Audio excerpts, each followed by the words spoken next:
Сәлеметсіздер ме? Біз Тұрансқұл ауданы Қасипан мектебі. Балалар мен жасөспірімдер туризм және өлкетану орталығы. Менің отаным, менің баспанам атты республикалық шығармашылық жоба байқауы. Менің отбасым сабақтастық құндылықтар мен және оның мәні номинациясы. Тақырыбымыз отбасы құндылықтары. Орындаған мен Кенжебек Асылтас, 6-шы асыл оқушы, жетекші Шайбекова Ақын. Жоба мақсаты отбасылық құндылықтардың сабақтастықтардың қазіргі таңдағы негізгі рөлін көрсету және де оларды қайта жаңғырту. Жоба міндеті отбасылық құндылықтарды негізін түсіндіру, әр балаға отбасы құндылықтардың маңызды рөл атқаратындығын түсіндіру және отбасы құндылықтары баланың бойына дарыта білу. Зерттеу жұмысының өзектілігі. Қазіргі таңда балалардың бойына біліммен қатар отбасылық ұлттық құндылықтар дамыту, оларға тәрбие, білім беру қаншалықты маңызды екені баршамызға белгілі. Отбасы барлығымызға ең жақын сөздерден бірі болып келеді. Ол махаббат пен тыныштық пен мейірім жарасымдылығының, қуаныш пен мерекенің мекені болып келеді. Адам баласының өсіп өнетін алтын ұясы отбасы болады. Сыйластық, жарастық орнаған орта, кішкентай ғана отан. Отан отбасынан басталады. Отанды сүю отбасынан басталатыны рас. Себебі отбасы бала тәрбиесінің ең алғашқы баспалдағынан бірі болып келеді. Оның бой жетіп өсуі бойындағы алғашқы адамгершілік қасиеттерінің белгілі отбасыларына қалыптасады. Барлығымызға белгілі әлемдегі біздің ең алғашқы байлығымыздың бірі ол әрине біздің отбасымыз. Бала әкеден ақыл, анадан білім алады. Ұяда не көрсең, ұшқанда соны білерсің. Балапан қарамол өсу үшін оны самғап ұшыратын ата немесе әкесі болуы қажет. Отбасылық құндылықтар дегеніміз не? Отбасылық құндылықтар бір-бірі сүйіп қосылған жанұялардың отбасын сақтау үшін қолданылатын ежелден келе дәстүрлердің бірі болып келеді. Әрине бұл құндылықтар ежелден келе жатқанын немесе жаңадан шығарылған даналықтар болуы мүмкін.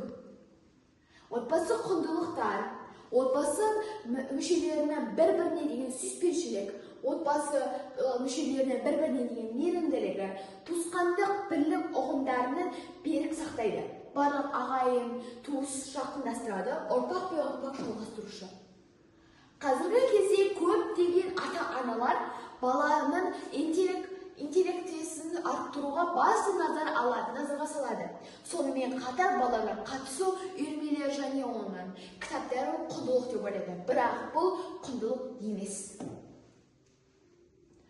Құндылықтар ең үлкені тәрбие білім деп білемін.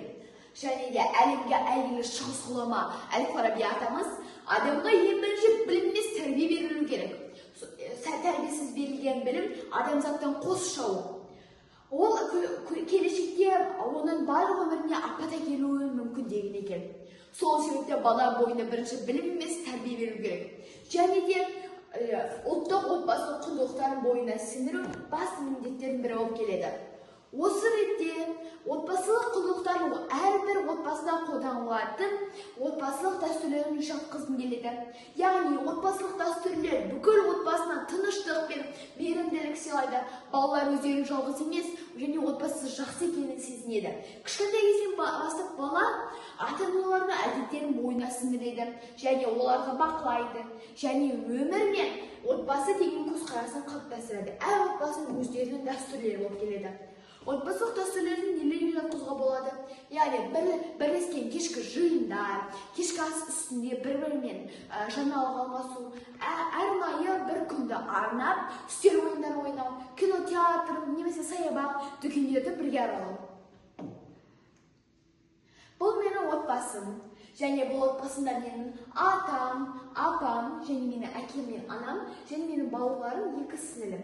Бұл және мен. Менің отбасылық дәстүрлерінің бірі, біз отбасымызбен аптасына 1 рет үстел ойындар ойнаймыз. Және де демалыс күндері кинотеатр, парк, дүкендерге бірге аралаймыз. Кешкі ас уақытында отбасымызбен бірге әңгіме айтып, күліп ойнап, жаңалық алмасамыз. Отбасылық құндылықтарды барлық отбасы сақтайды ма? Мен осыны сауалнама арқылы сіздерге жеткізгім келеді және соның нәтижесі болып келеді. Отбасылық дәстүрлерде қолданылады, бірақ 58% ғана отбасы қолданады. Отбасылық дәстүрлерді қолдану жақында бастаған тек 23 ғана пайыз отбасы қолданады. Отбасылық дәстүрлерді мүлдем қолданбайтындар, олар 19%. Көріп тұрғаныңыздай, отбасылық дәстүрлер туралы біледі, бірақ ешқашан қолданбайды. 10%. Отбасылық дәстүрлер туралы естімегендер 9% болып келеді.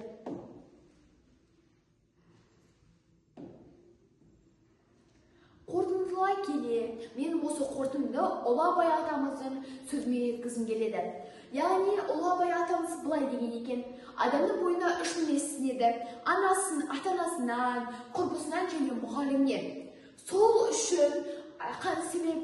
үшін бір себеп, ата-ана қаншалықты шаршаса да баланың бойына тәрбие беру білу керек.